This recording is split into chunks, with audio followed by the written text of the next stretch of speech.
안녕하세요.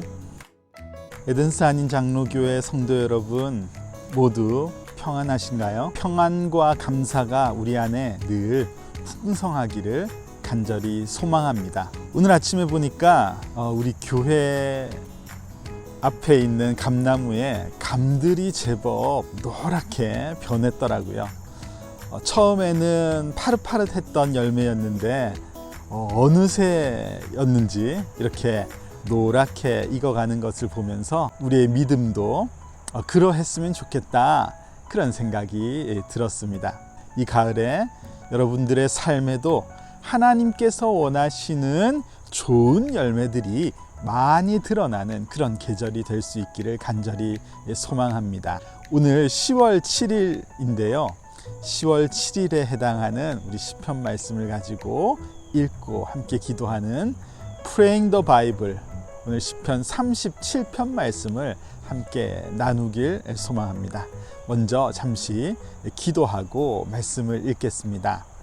하나님 아버지, 열매들이 익어가는 이 가을에 우리의 삶에도 열매들이 많이 드러나기를 원합니다. 특별히 말씀의 열매들이 우리의 삶 가운데 많이 맺히기를 소망하오니 하나님, 우리가 말씀을 잘 먹고 잘 소화하며 그 열매를 잘 맺을 수 있는 그런 복된 삶이 되게 해 주시옵소서.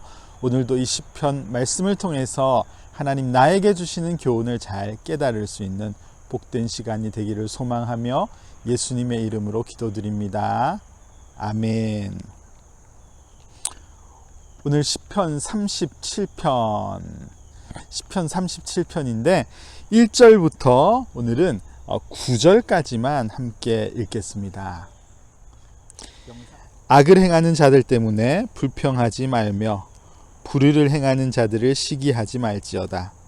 그들은 풀과 같이 속히 배임을 당할 것이며 푸른 채소같이 쇠잔할 것이미로다. 여호와를 의뢰하고 선을 행하라. 땅에 머무는 동안 그의 성실을 먹을거리로 삼을지어다. 또 여호와를 기뻐하라. 그가 내 마음의 소원을 내게 이루어 주시리로다. 내 길을 여호와께 맡기라. 그를 의지하면 그가 이루시고 내 의를 빛같이 나타내시며 내 공의를 정오의 빛같이 하시리로다. 여호와 앞에 잠잠하고 참고 기다리라. 자기 길이 형통하며 악한 꾀를 이루는 자 때문에 불평하지 말지어다. 분을 그치고 노를 버리며 불평하지 말라. 오히려 악을 만들 뿐이라. 진실로 악을 행하는 자들은 끊어질 것이나 여호와를 소망하는 자들은 땅을 차지하리로다. 아멘. 시편 37편 말씀을 우리가 읽었는데요. 시편 37편 방금 읽어보니까 불평에 대해서, 시기에 대해서 언급하시는 말씀이라고 느껴지시죠? 불평과 시기. 잠언 14장에 기록된 말씀을 보니까 평온한 마음은 육신의 생명이나 시기는 뼈를 썩게 하느니라, 이렇게 기록되어 있습니다. 평온한 마음은 육신을 더 건강하게 하는데 시기하는 마음은 오히려 우리의 몸을 많이 상하게 한다, 그런 말이죠. 정말 그런 것 같지 않습니까? 마음이 편치 않을 때 우리의 몸이 반응하는 것을 매번 살아가면서 느낍니다. 그런데 우리의 마음을 편치 않게 하는 것 중에 한 가지가 시기하는 마음, 불평하는 마음일 것입니다. 누군가의 행동, 눈에 보이는 모습, 그런 것 때문에 내 마음이 영향을 받고 그것은 내 행동에 영향을 주게 되면서 그것으로 인해서 내 몸이 때로는 상하게 되는 그런 일들이 우리 삶을 살아가는 중에 덜어 일어날 때가 있습니다. 시기와 불평, 이것 생각하면 떠오르는 성경의 이야기가 있는데요. 요셉과 그의 형들에 관한 이야기입니다. 야곱이 노년에 얻은 아들 요셉을 너무 사랑해서요, 채색 옷을 그에게만 지어 입혔다고 그렇게 기록되어 있습니다. 이 시대 같이 표현한다면요, 형들은 그냥 아무 옷이나 사서 물려 입게 만들고 막내 요셉에게는 아주 좋은 상품으로 사 입혔다는 말이죠. 막내 아들을 더 사랑한 티를 너무 아버지가 많이 냈던 것 같습니다. 형들이 불평하고 시기하기 시작합니다. 말씀을 보니까 그의 형들이 아버지가 형들보다 그를 더 사랑함을 보고 그를 미워하여 그에게 편안하게 말할 수 없었더라.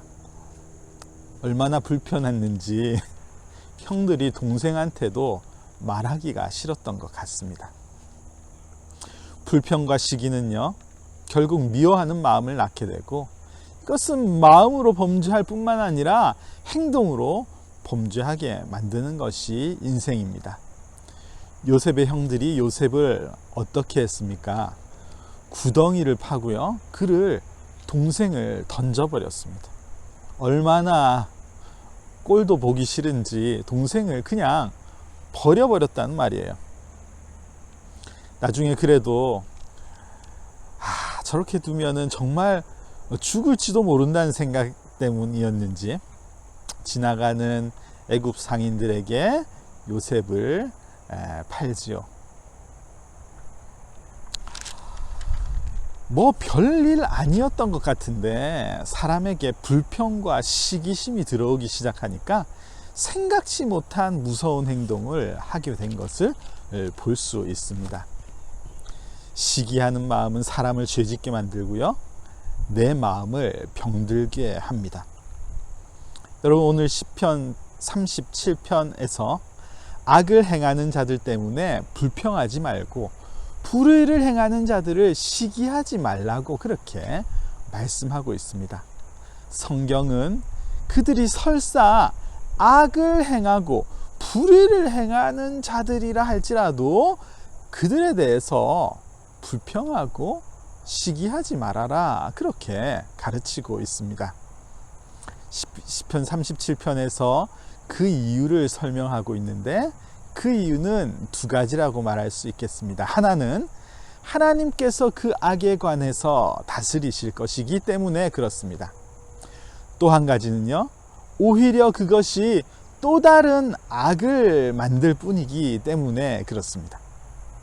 내가 하지 않아도, 내가 관여하지 않는다 할지라도 그 선악을 하나님께서 관여하실 것이고, 내가 불평하고 시기하는 것으로 오히려 내가 또 범죄할 가능성이 크기 때문에 하나님의 말씀은 그것 하지 말라고 그렇게 가르쳐 주고 있습니다.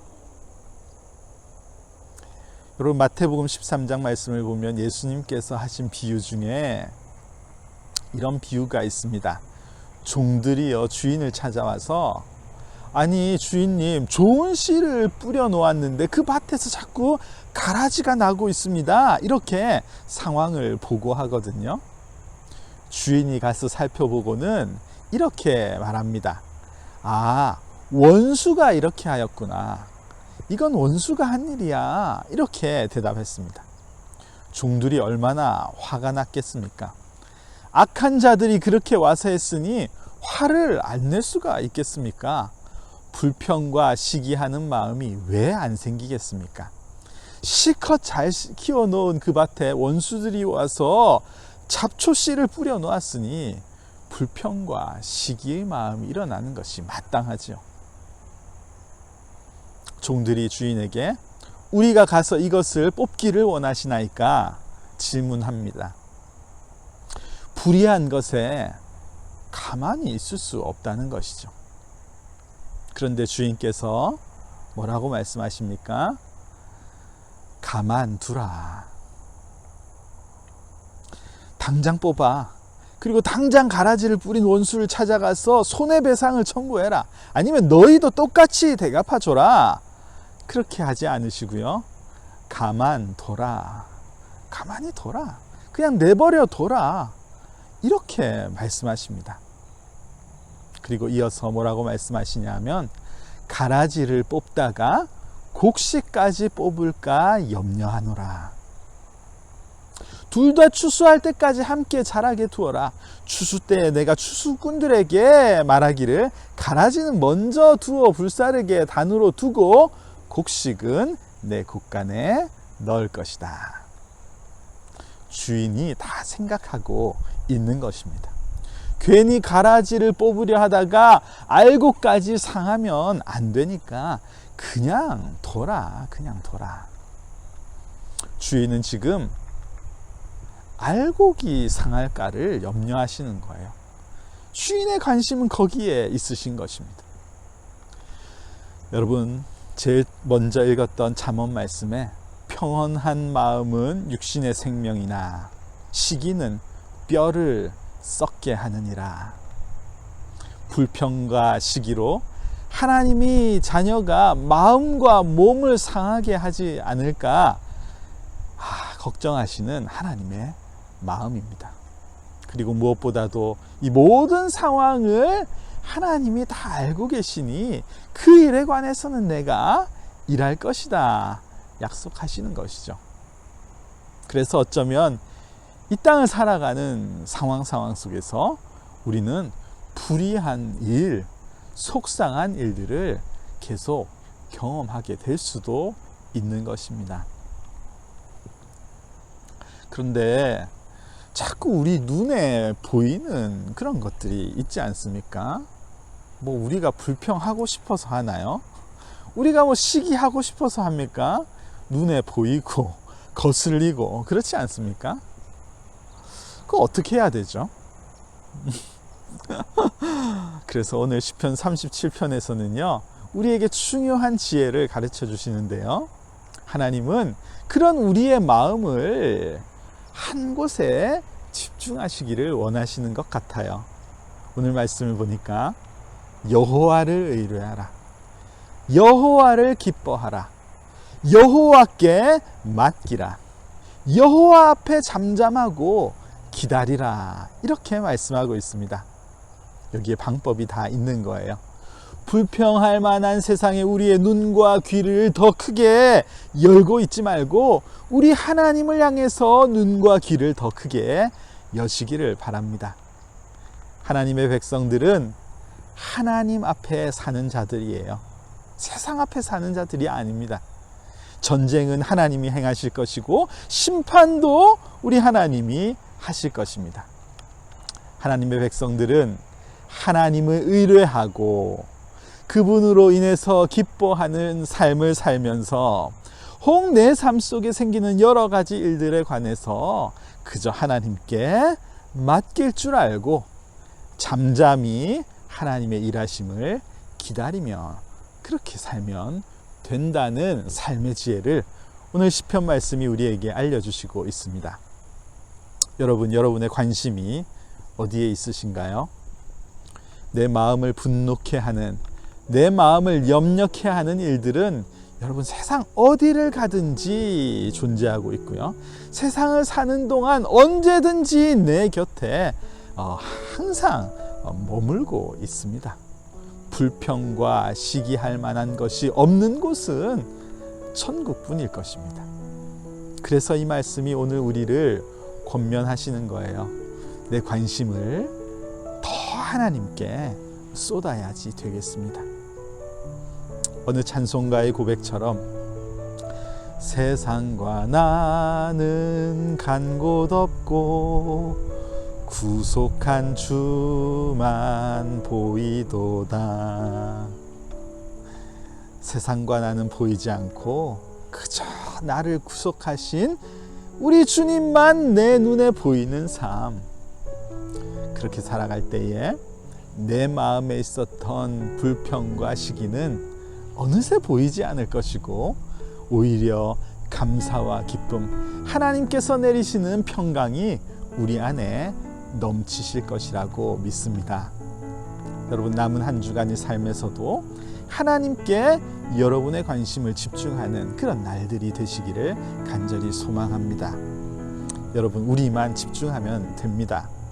하나님은요, 이미 우리에게만 집중하고 계시기 때문에 그렇습니다. 오늘도 주신 말씀을 따라 잠잠히 기도하면서 오늘 Praying the Bible 시간을 마치겠습니다. 감사합니다.